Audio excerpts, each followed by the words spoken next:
To study stuff. मैं तरुण सैनी और आज आप पढ़ेंगे डीएसपी। सबसे पहले टॉपिक शुरू करने से पहले मैं आपको डीएसपी की इंपॉर्टेंस बताना चाहता हूँ। डीएसपी क्यों इंपॉर्टेंट है, हम बीटेक में इसे पढ़ते क्यों हैं। अगर किसी भी स्टूडेंट को अपना फ्यूचर बनाना हो टेलीकम्युनिकेशन में या किसी भी कम्युनिकेशन फर्म में जाना है तो उसके लिए डीएसपी बहुत ही ज्यादा इंपॉर्टेंट है। बिकॉज वहां पे हमें करना क्या होता है, हमें करना है एक सिग्नल आएगा, उसे प्रोसेस करना है और आगे भेजना है, और इतने ही प्रोसेस को हम डीएसपी कहते हैं। अब करते हैं क्या, अब पहले से समझ लेते हैं है क्या ये डीएसपी। तो डीएसपी डिजिटल सिग्नल प्रोसेसिंग, इसके अंदर ना कुछ एलिमेंट्स हैं और जो हर एलिमेंट अपने आप में एक टॉपिक है। इसको हम एक ब्लॉक डायग्राम की मदद से समझेंगे। इसके अंदर 3 ब्लॉक होते हैं, 1 2 3। देखिए नेचर के अंदर 2 प्रकार के सिग्नल्स मौजूद हैं, मतलब एक फिजिकल एंटिटी में। एक है आपका analog signal. Analog signal time dependent signal होता है, यानी कि अगर उसको हम ग्राफ पे समझें, ये है टाइम t और ये आ गया signal, sine signal simple. t time के हर इंस्टेंट पे इस सिग्नल की वैल्यू अलग है, यानी कि ये सिग्नल टाइम के डिपेंडेंट है, और जो भी सिग्नल टाइम के डिपेंडेंट होता है वो आपका एनालॉग सिग्नल होता है। अब दूसरा डिजिटल सिग्नल। डिजिटल सिग्नल एक इंस्टेंटेनियस वैल्यू होती है। इंस्टेंटेनियस वैल्यू ये क्या है, for example impulse signal. Impulse signal ये रहा आपका इंपल्स सिग्नल, 0 टाइम पे ये हाई, इसका मतलब मैग्नीट्यूड ऐसे होता है कुछ इस प्रकार का, इनफाइनाइट तक जाता है। और अगर हम और भी ज्यादा डिजिटल सिग्नल्स की बात करें तो एक चेन ऑफ पल्स, ये भी एक डिजिटल सिग्नल का ही एग्जांपल है। तो आप समझ गए होंगे कि एनालॉग सिग्नल क्या होता है, डिजिटल सिग्नल क्या होता है। एक छोटा सा ब्रीफ ले लीजिए। तो मैंने कहा कि नेचर के अंदर मैक्सिमम एनालॉग सिग्नल्स होते हैं, ठीक है जी। तो यानी कि हमारा जो इनपुट होने वाला है वो भी कैसा है, एक एनालॉग सिग्नल है, ठीक। अब अगर एनालॉग सिग्नल है तो अब मुझे उसे कन्वर्ट करना पड़ेगा, क्योंकि नाम ही क्या है, डीएसपी। यानी कि उसमें अगर मुझे सिग्नल प्रोसेस करना है तो वो डिजिटल फॉर्म में करना है, तो मैं अब इस एनालॉग सिग्नल को कन्वर्ट करूंगा डिजिटल सिग्नल में। बूम, यानी कि यहां आ गया मेरा ए टू डी कन्वर्टर, ठीक है। अब ए टू डी कन्वर्टर तो आ गया। यहां इसने क्या काम करा, इसने मेन 2 फंक्शन परफॉर्म करे। पहला फंक्शन इसने sampling rate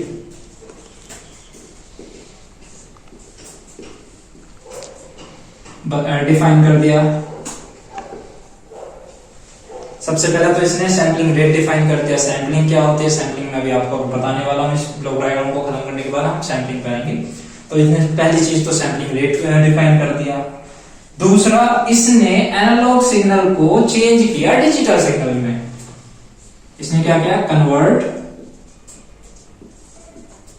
analogue signal into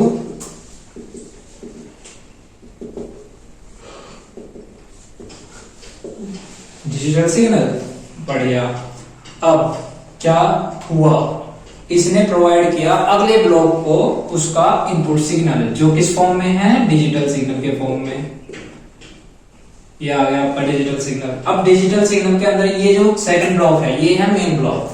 main block क्या कह रहा है, डिजिटल सिग्नल इस ब्लॉक डायग्राम के अंदर, डीएसपी के अंदर ये जो सेकंड ब्लॉक है, इस सेकंड ब्लॉक के अंदर आप डिजिटल सिग्नल के ऊपर प्रोसेस करते हैं। फॉर एग्जांपल, अगर आपको कोई प्रोसेस दे दिया जाए, आपको कहा जाए कि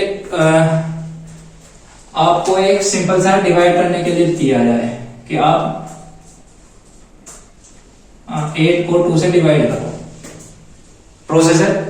बढ़िया। तो आप क्या करेंगे, 2 4 जा 8 और खत्म कर देंगे, सही है। आपने क्या किया, आपने 2 को 4 से मल्टीप्लाई करा, यहां टाइप किया और ये आपने आंसर दिया। सेम काम आपने डेटा प्रोवाइड किया डिजिटल फॉर्म में, उसके अंदर कोई भी प्रोसेस हो सकता है। डिजिटल फॉर्म में अगर हम बात करें, प्रोसेसर के नाम हो सकते हैं, एडर हो सकता है, सब्ट्रैक्टर हो सकता है, डिवाइडर हो सकता है, डिफरेंशिएटर हो सकता है, इंटीग्रेटर हो सकता है। जो भी हम ईसी के अंदर सर्किट्स पढ़ते हैं वो सभी सर्किट्स इसके अंदर डाल के आप कोई भी प्रोसेस को अंजाम दे सकते हैं। ये इस प्रोसेसर का काम है। तो इस जो ये ब्लॉक है इसका नाम हम रखते हैं,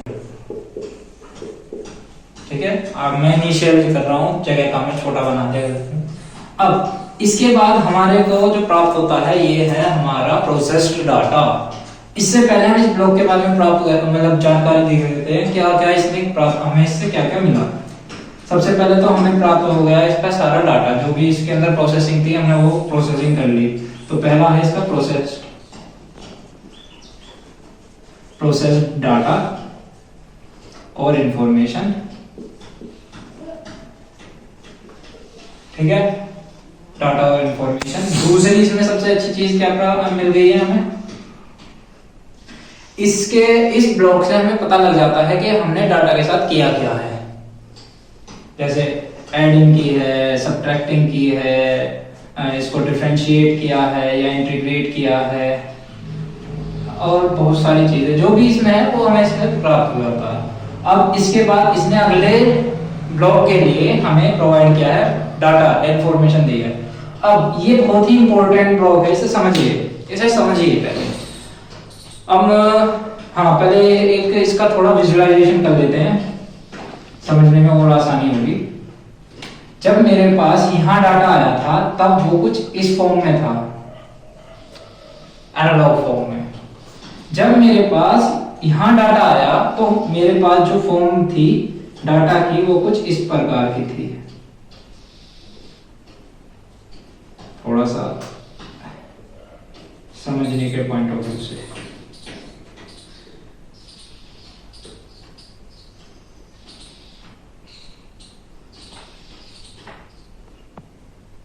ठीक है। अब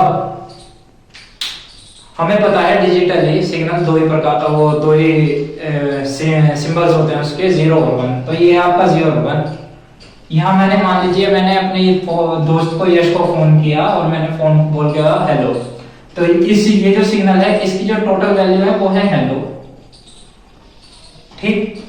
अब मैंने हेलो को तो इसमें कन्वर्ट कर दिया। अब यश के पास वहां गया फोन, तो वो मुझसे कहेगा कि भाई पता नहीं क्या चाइनीज बोल रहा है, ठीक। अब सेम वो इसको केस को उल्टा कर लो, उसने मेरी तरफ से कुछ कहा कि भाई क्या चाइनीज बोल रहा है, तो मुझे वहां से सुनाई दे रहा है कि पता नहीं अब ये क्या चाइनीज बोल रहा है, क्या हम बोले भाषा सीख लिया अब इसने। तो हमारे लिए ये बहुत ज्यादा इंपॉर्टेंट है कि जो डाटा हमने प्रोसेस कर दिया उसको दोबारा से एनालॉग फॉर्म में लाया जाए।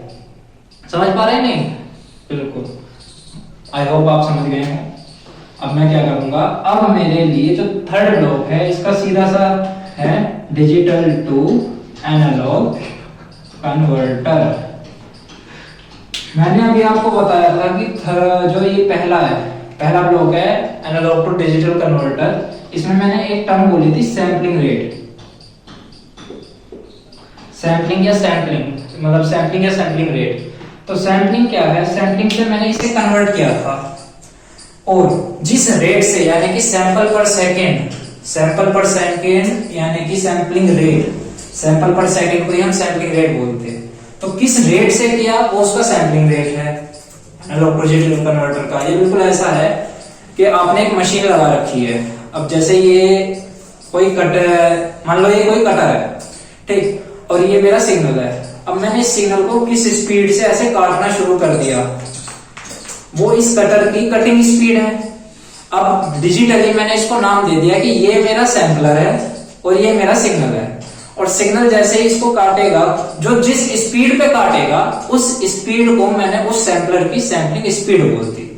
यानी कि एक एडीसी के अंदर एक सैंपलर लगा हुआ है, और सैंपलर क्या कर रहा है, एनालॉग सिग्नल ऐसे ऐसे आता है, और ऐसे ऐसे आने के बाद सैंपलर उसके छोटे उस एडीसी की सैंपलिंग रेट की मदद से उसके छोटे सैंपल कर देता, जो कि मैंने यहाँ किया हुआ है।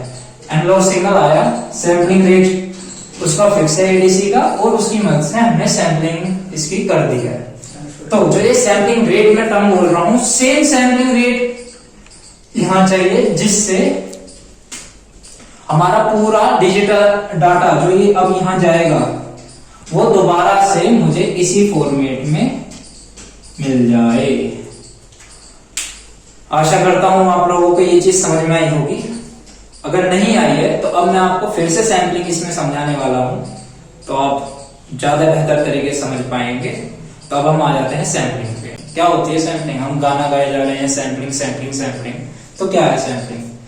बचपन में कभी आपने देखा हो, मतलब गांव के जो बच्चे होते हैं वो एक गणासा टाइप कहते हैं, उसे गणासा चलाते हैं। तो वो क्या होता है? वो भी एक बिल्कुल सैम्पलर ही है। उसी मशीन को अगर आप समझने की कोशिश करें तो वो यही है क्या? मतलब एक कटर, इनपुट में एक सिग्नल आया, एनालॉग सिग्नल, हमने इसको बोला fx। इसके बाद हमने उसको क्या किया? हमने एक ट्रेन ऑफ पल्स से इसको मल्टीप्लाई करना है सिर्फ।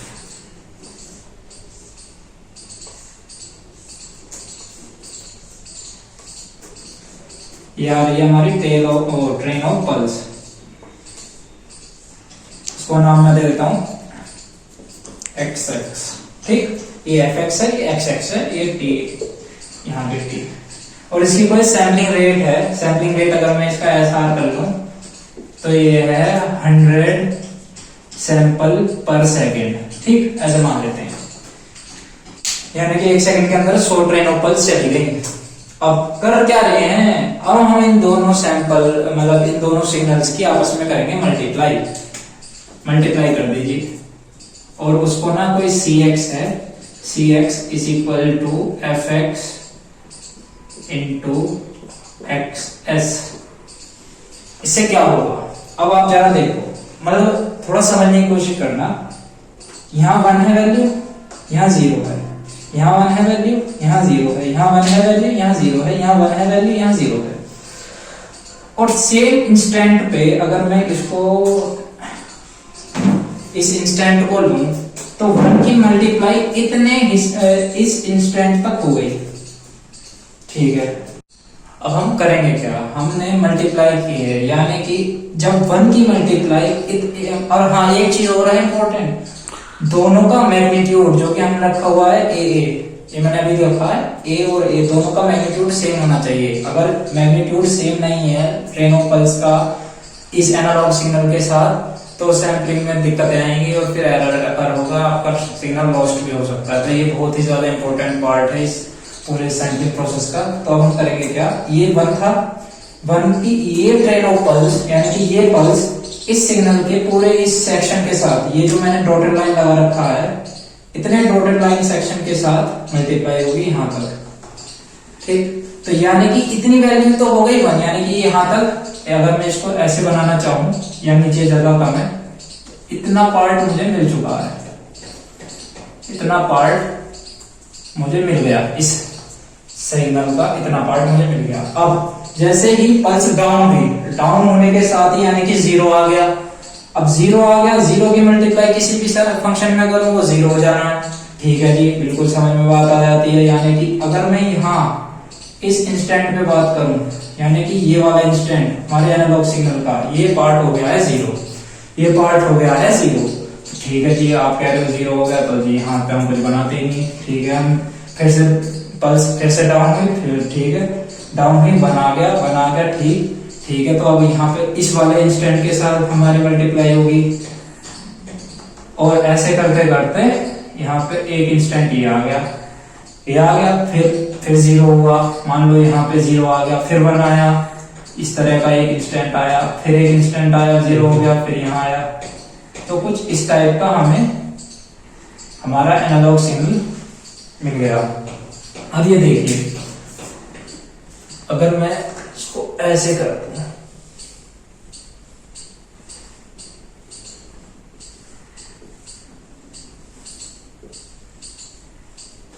तो ये मिल गया ना हमें सैंपल। इसको हमने अब ये बना दिया, हमने एनालॉग को एक डिजिटल सिग्नल में कन्वर्ट कर दिया है। यहाँ पर समझ पा रहे हो अगर, तो हमने क्या किया है, हमने सिर्फ एक एनालॉग सिग्नल लिया, उसको हमने डिजिटल ट्रेन ऑफ पल्स यानी कि डिजिटल सिग्नल के साथ सेम एम्पलीट्यूड के सेम मैग्नीट्यूड के सिग्नल्स को, एनालॉग और डिजिटल को जब आपस में मल्टीप्लाई किया, ये रहा वो फंक्शन, जब हमने इसे मल्टीप्लाई किया यानी कि ये मेरा Cx है, ठीक, ये इसका टाइम है और इसका सैंपलिंग रेट है ऐसा जो हमने मान लिया है 100 सैंपल पर सेकंड है, 100 सैंपल पर सेकंड, और हमने क्या किया है fx को xx के साथ मल्टीप्लाई किया, जैसे हमें प्राप्त हुआ है Cx क्या है, Cx इसी fx का सैंपल्ड वर्जन है। आया कैसे है, हमने इस एनालॉग सिग्नल को इस डिजिटल सिग्नल के साथ मल्टीप्लाई किया, मल्टीप्लाई करने पे जिस इंस्टेंट के साथ 1 था यानी कि पल्स की वैल्यू हाई थी, उस इंस्टेंट को हमने ले लिया है, और जिस इंस्टेंट पे 0 था फंक्शन हो गया 0, फंक्शन 0 होने की वजह से हमें इस तरह का कुछ मिल गया है। इसके बाद अगर आप देख पा रहे हो कि बॉर्डर पे थोड़ा सा कर्वी है, तो अब हमें यहाँ पे क्या करना है, हमें इसको इक्वलाइज करना पड़ेगा, वरना अगर हम जब इक्वलाइज करते हैं, इस इक्वलाइजेशन को ही हम बोलते हैं क्वांटाइजेशन। तो अब लास्ट अगले वीडियो में हम क्वांटाइजेशन प्रोसेस को कंटिन्यू करेंगे। तब तक के लिए बाय, टेक केयर। अगर आपको ये वीडियो बिल्कुल थोड़ा सा भी यूजफुल लगा तो इसे लाइक कीजिए और कमेंट सेक्शन में हमें बताइए कि आपको क्या चीजें नहीं समझ में आई, क्या चीजें कैसा, और हमें फीडबैक दें। आपका फीडबैक हमारे लिए बहुत ही ज्यादा जरूरी है।